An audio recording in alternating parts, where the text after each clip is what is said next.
What's your name again? Tom Savko. Tom, just delighted to have you join us.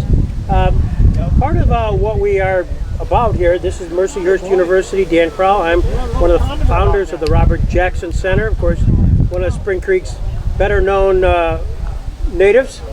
And so we are working on the homestead over there, and which is part of this is the Clough Farms, and we've had a fun talking. And does your family have a connect to all of this? None. None? My family didn't come to this country. They came from basically the Ukraine, Austria, Ukraine in the early 1900s, and went to the coal mines. And my grandmother and her sister-in-law found some farms up north. Here they were down below Pittsburgh towards West Virginia, and to get their husbands out of the coal mines, they saved money and bought a couple farms and got out. They came to this country in 1918. So other than before I was born until through my being 6 years old, my dad hauled milk into Spring Creek to the milk plant. Okay. And I rode the milk truck. Really? Oh yeah. How did it work? How did it physically work? Everybody in the old days would milk 10, 12 cows. It was all smart. All you had horses. They couldn't get a lot of crop in. They couldn't support a lot of cows. And if you were milking 15 cows, you were just about over your head. You had too much work because everything was put in by hand. So in the 40s, early 40s, my dad bought a truck in the milk route, maybe about 1940, and he would haul milk into Abbott Dairy in Spring Creek. And all the farmers in those days, because it was cans, they'd have a milk stand. And that would be, so it was up off the ground, they would know when the truck was coming, so they would take the milk out of the spring house where they put it to cool and put the cans up on the stand, so the guy with the truck didn't have to throw them clear up. He just had to throw them up a foot or two. And then they would bring all the milk in here, all the guys hauled from all over the country, and would bring it into the dairy. And they were all stake rack trucks, not great big trucks like today's. And they would line up and they'd put their cans off, and then they would wait for them to get them dumped and washed and steamed, and then they would load the empties back up. Well, when my dad would pick up the cans, the different farm women would leave their grocery list under a rock on the lid, and then they would tell him what they wanted. Well, as he came down the hill, he'd stop his truck, take it into Donaldson's store, and give the boys the list, and they would box them, the different women, and he would pick them up on the way back up the hill. And I remember going in there and them giving me cookies and stuff as a little kid, and then he'd give it off to the women. They'd pay him on the way back when he dumped the cans off. This is a delivery service, a side can. Yeah, Walmart didn't have nothing on them.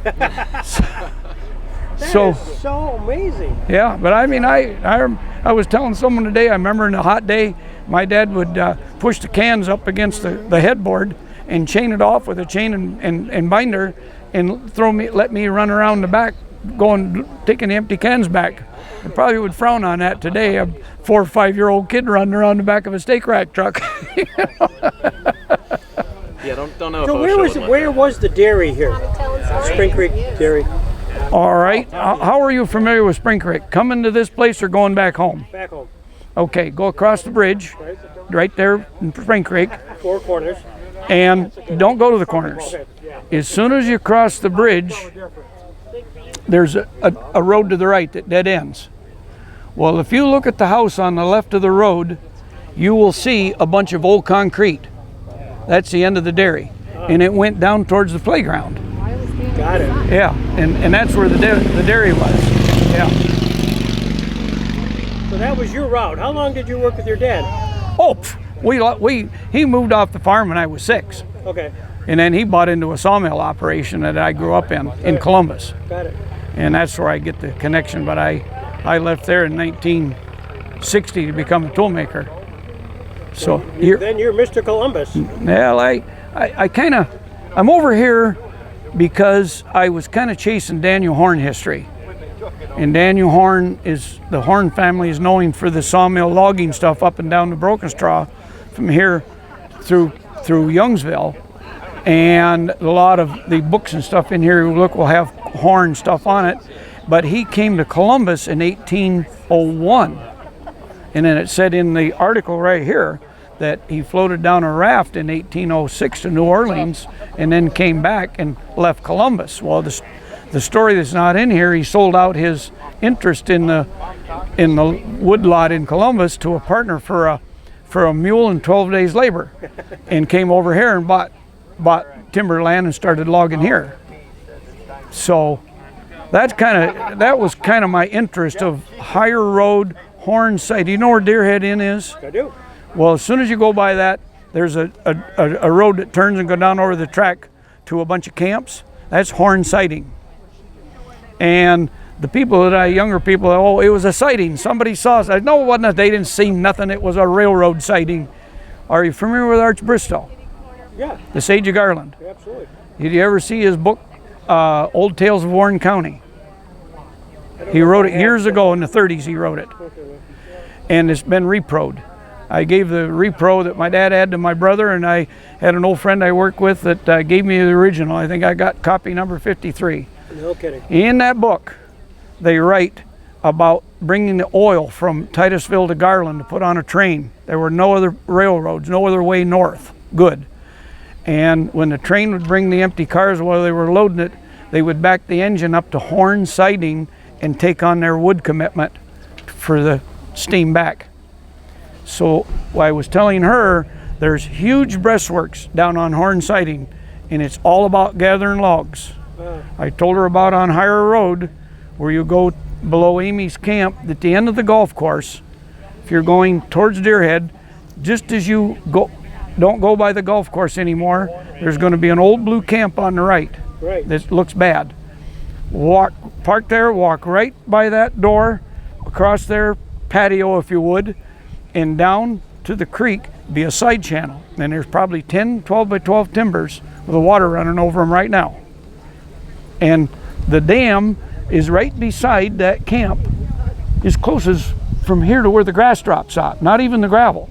And it ran all the way across the creek. You can see where it's washed out. And that forms a good riffle. Well, the side channel goes down through there, and that was the channel of a huge grist mill. And what I'm reading here, it must have been built by the Horns. It just says grist mill on this map, and I've got a copy of it. I don't know. I think if you went to the courthouse and did a whole bunch of research, you might figure it out. But the house drawn on the map, or the grist mill, to me is 200 or 300 yards further downstream than it really was. But that happens. So that is in the creek. It's there. I'm a big trout fisherman. I know dams up and down this creek that I find to this day, and I still can't believe that here's part of history. You know, there was no other industry but logs. And then as they could build a mill, it was lumber. They floated rafts of logs in the old days.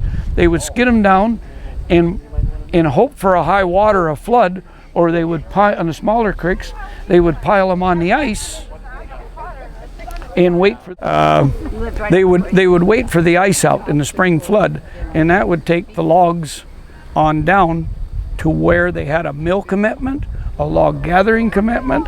All of these mills had huge ways to catch logs because they could only catch them in this kind of water this time of summer. You couldn't float a log if you wanted to. So they caught them and held them, and they could saw, you know, and then wait for the next high water or whatever. And then other stuff went downstream. There's all kinds of stories in your history books about log rafts. They would float them. In the later days, as the mills came, the milling of lumber probably didn't happen to any big extent until 1850, 1840s, and those were all water-powered jigsaws, which was a heavy crosscut saw that ran up and down. And my house is part of it's built with jigsaw lumbered. Anyways, then the circle mills came with steam, which was 1860 time frame basically. And when the milling of lumber became a big deal, then they would make the lumber rafts, and they would float them down, and they would get to the Allegheny,